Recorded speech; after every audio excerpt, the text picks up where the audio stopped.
My life, if it's just shown as you are listening to Woman Radio, and this is On The Move with your favorite mover. It's Kwaksy, taking you to 3 p.m. As you know, we're still talking about the notion fake it till you make it. As you know, the number is 069-875-2293.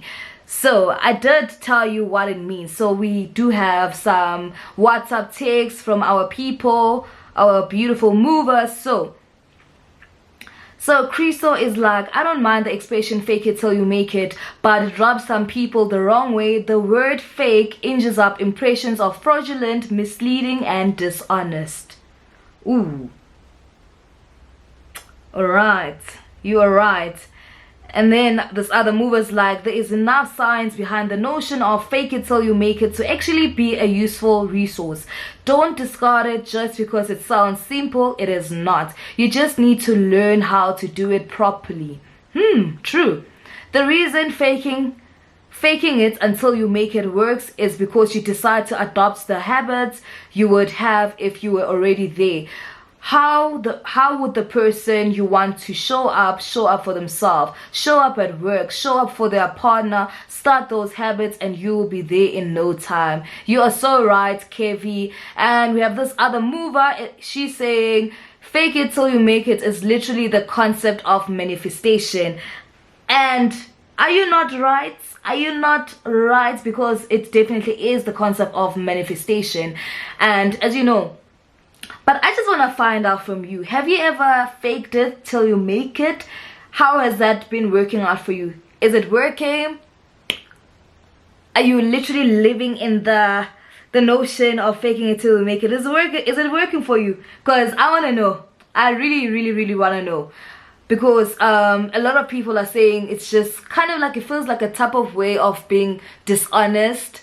You're trying to live a life that you're not. But I believe, no lie, I'm gonna tell you a story. I actually do believe in the notion of faking it till you make it. You know, like in terms of manifestation parts, you know, like one of our mover was saying, I believe it in that sense, because I believe that if you are saying that I'm gonna drive a Lamborghini, definitely when you keep on saying it religiously, one day it's definitely gonna happen. And I keep on saying, I'm gonna be a part of that radio station, I'm gonna be hosting Miss South Africa, I'm gonna be doing this and that. I feel like it's a form of manifestation. And in my sense, that type of faking it till you make it, I mean, I believe in that, and I've been doing it like all my life, like Kwesa was saying. Like, I've been believing religiously on that notion of faking it till you make it. But some people do it, and then you're like, what is this person doing? I don't know. Mover, you tell me.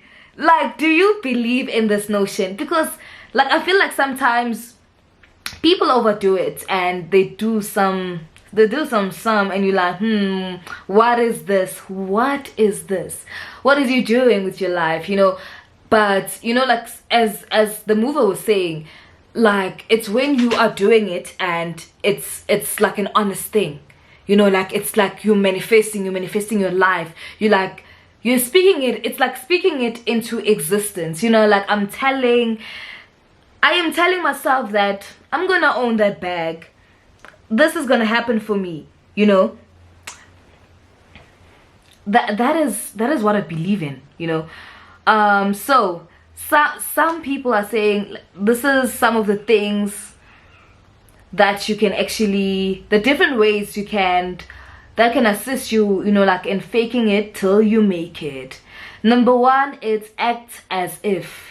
The first version of this is to act as if you have what you want or who you want to be. This can be helpful and healthy version of faking it. While there is no scientific backing for the law of attraction movement, there is evidence that the practice of visualizing how you aspire to be is helpful. People who practice manifestation methods like positive affirmations, it will help you. And that is so true. And two, nod and smile. Everyone has had the experience of sitting through a conversation or meeting where you're not okay, but I know there have been times where I've been afraid to ask even a question, but because I didn't want to reveal how little I knew or might have missed something. But as a former teacher, I can say that if you have the question, there's a good chance someone else does too, which is so true. And number 3, pretend like everything is fine. There are days when we just don't feel our best. We might be under the weather, distracted by other things, or dealing with grief. Sometimes when we need to push forward anyways, we act as if everything's fine. Our parents and teachers might have called this putting a brave face. So true.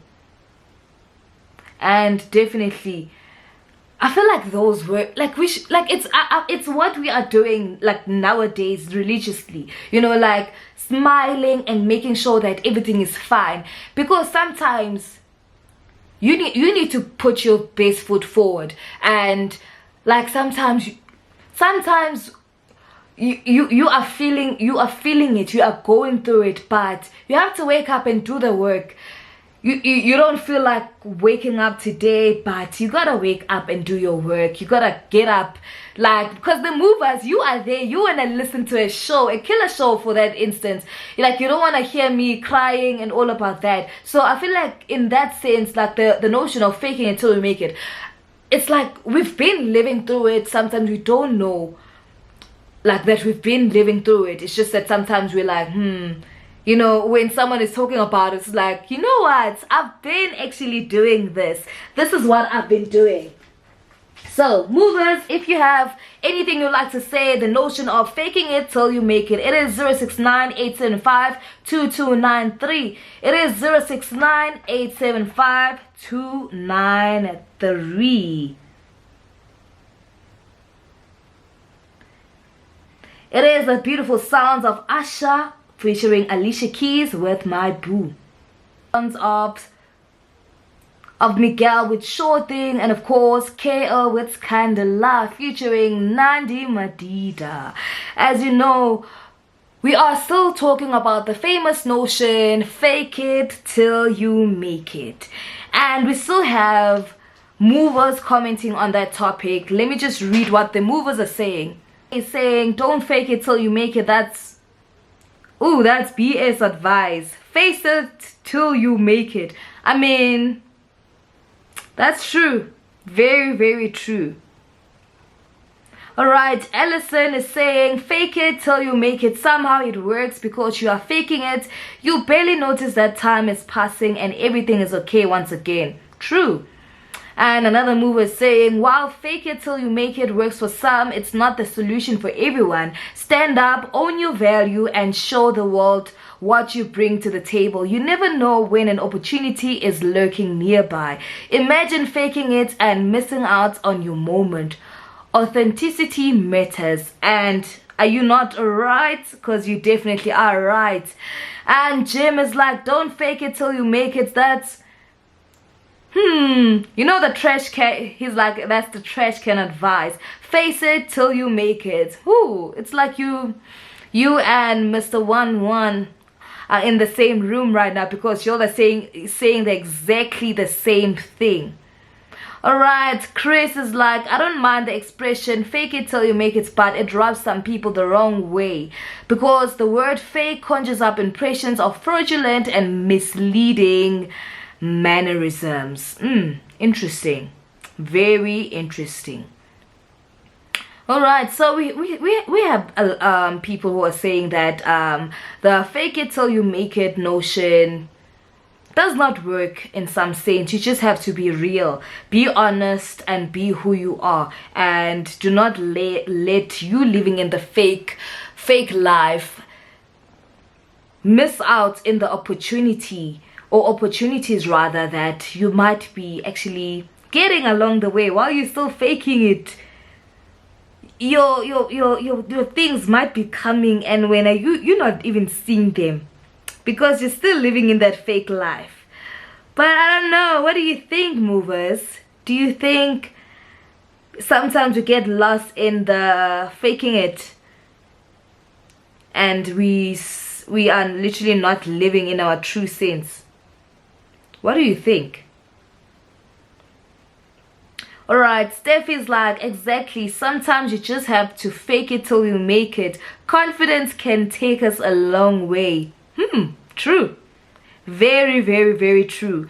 Because a lot of things, you need to be confident in how you speak, confident in how you carry yourself, confident in how you move. Because sometimes people actually see how you carry yourself, they see how you talk and how you conduct yourself rather, and they're like, you see, Kwaksy, you are onto something, and they might give you that opportunity based on how confident you are.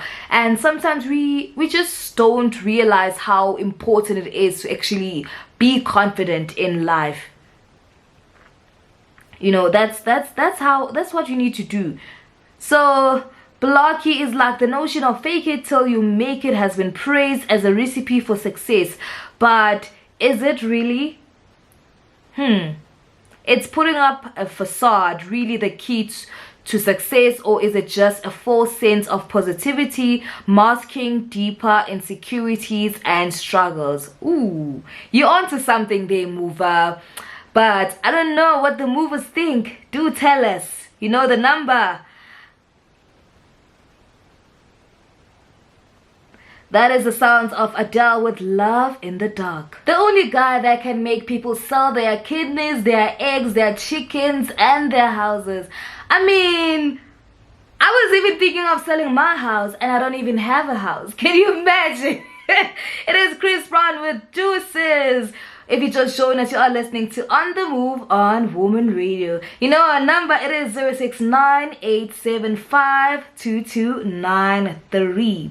It is a beautiful Saturday. As you know, we are still talking about the famous notion, fake it till you make it. And we still have comments from our movers.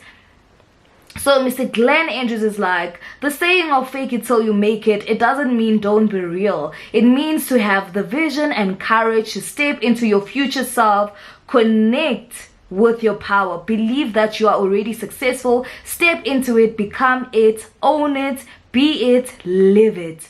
And Nile back, she's saying fake it till you make it, it doesn't instill buy-in, so instead practice it until it works and keep on going with the things you know work when consistently practice over time, such as affirmations, meditation, prayer, exercise. Ooh, and that is so true. Good morning, the movers.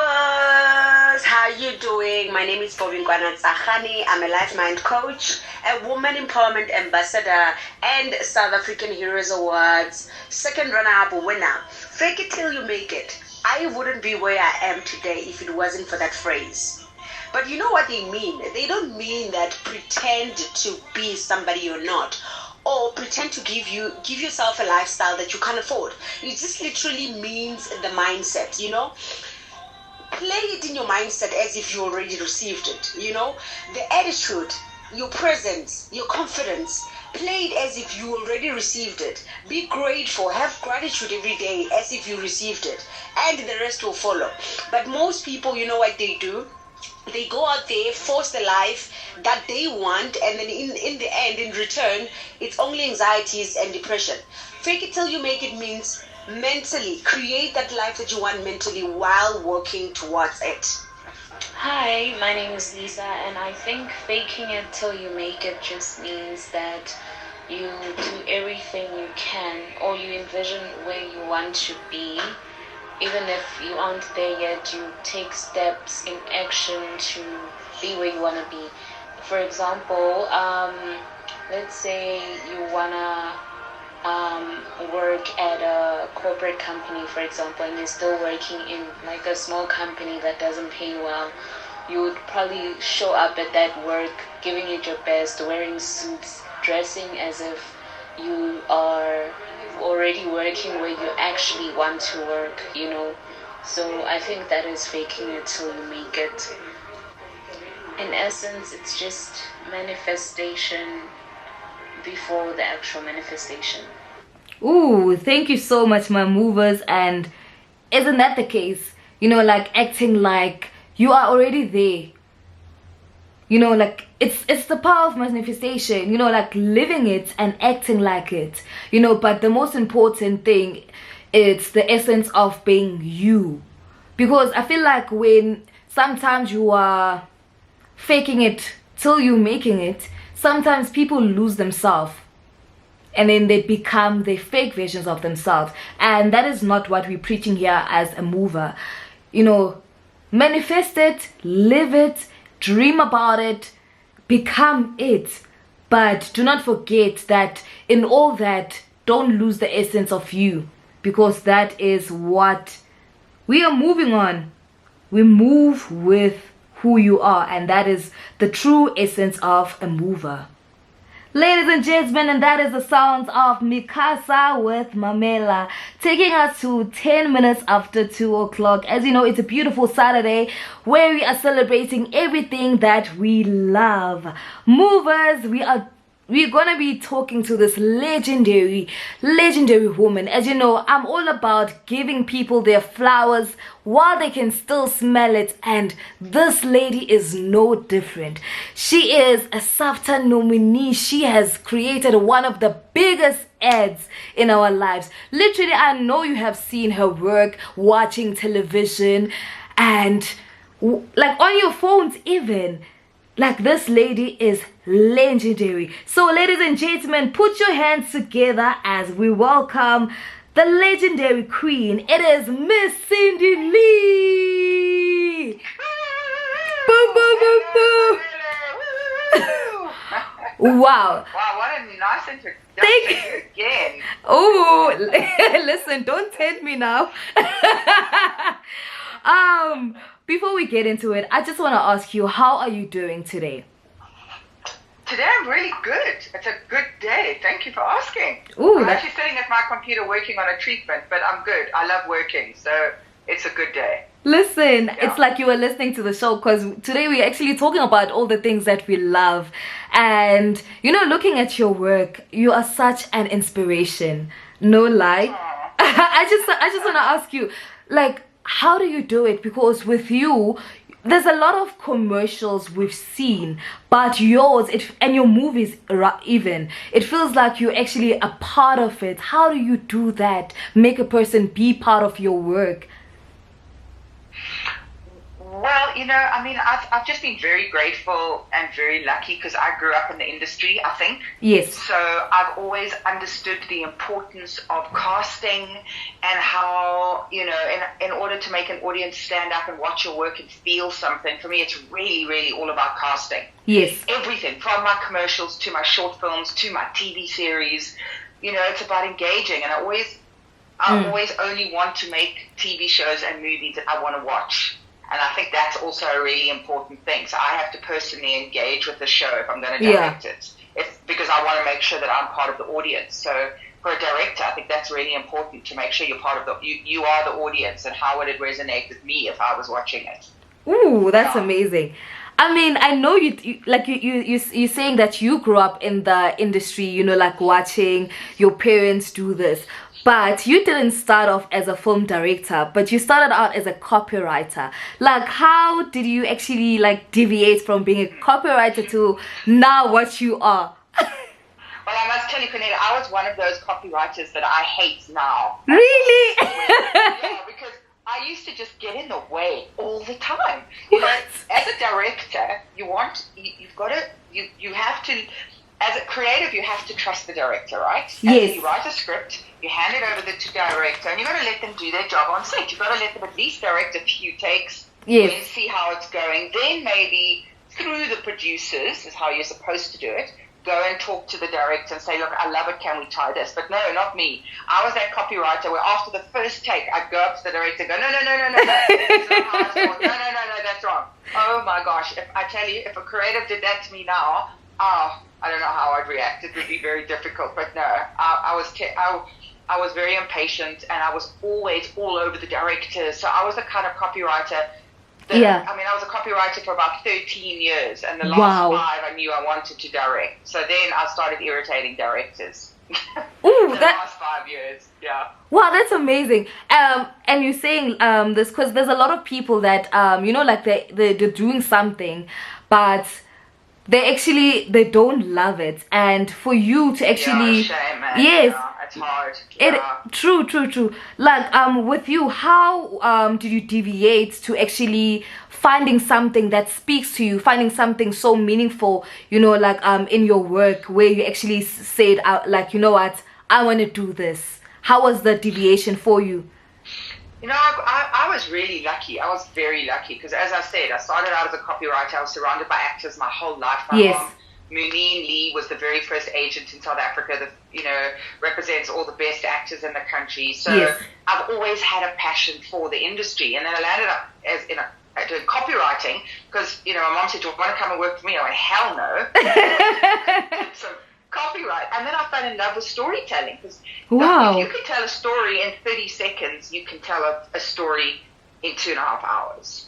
Ooh. Because, you know, advertising is about telling a story in 30 seconds. Ooh, true. So I've always been really passionate about storytelling in any length. So I was lucky. I was very lucky that I found it. I found what I wanted to do from a very young age. And then, as I said, the more ads I wrote and the more I saw how directors misinterpreted them or got them wrong, the more I would correct the director. And then I realized, well, I'll just do it myself, you know. Listen. I started doing it myself. And did you not do it because you have directed one of the biggest names, like your Nando's, your Engine, Springboks, like... Yeah. Wow. I am so blessed because I am the biggest Springbok fan in the world. Listen. Let me tell you. The only reason I can sing, to be honest, the national anthem is because of the Springboks. I stand up and I cry in my green jersey every single time. I start crying. So I've always just loved the Springboks, and then I just started putting it out into the universe. I kept telling my producers, come on, I need an ad with the Springboks. I want to shoot the Springboks. I've got to shoot the Springboks. And then last year I did an ad for Engine, my first one. It's a little boy sitting in the car saying to his gogo, imagine if we in this engine and Peter Steph de Toy walks in and he does this whole, and then you see him with his mom with Peter Steph in the True, yes. So I did that with 4 of the Springboks last year. And then I did another one this year with another 5 Springboks for Dettol. Then I did an F&B one with another 9 Springboks. And now I've just done an Engine with another 4 Springboks. So I've almost gone through the whole team by now. I feel like they should hire you to be part of the Springboks right now, because... Yeah, let's tell them. Please. Because what do you mean? That is impressive. And, you know, like, looking at your ads, like, it feels like you feel like you're actually a part of it. And you're not watching it, and that's what I love about your work. Thank you. I appreciate that. You know how much that means to me, because as a director, you cannot say anything that means more to a director than what you just said right there. So thank you. That's the biggest compliment you can pay a director. Thank you. Man. True. That's what made me fall in love with your work. You know, the weird thing is that I've always like you know, like, been watching your work.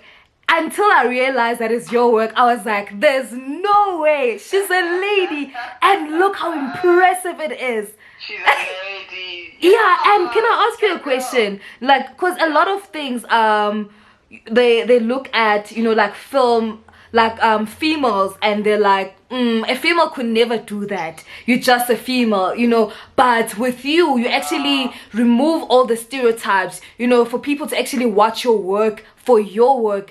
And how does a film director actually deviate and move away from just being a female? Well, you know what it is. It's like I've always said that I'm a director first and foremost. Yes. And I happen to be a woman. Yes. So, and it's all in your mind. It's up to you. You can't go, well, I'm only going to do tampon ads and I'm only going to do dishwashing liquid ads. But I must be honest, our industry doesn't think like that. Yeah. But having said that, there are a lot more male directors than there are female directors. So in a pitch, it's normally 2 guys if I'm there. I very rarely pitch against another woman. You know, 2 guys and me, because 3 people have to pitch.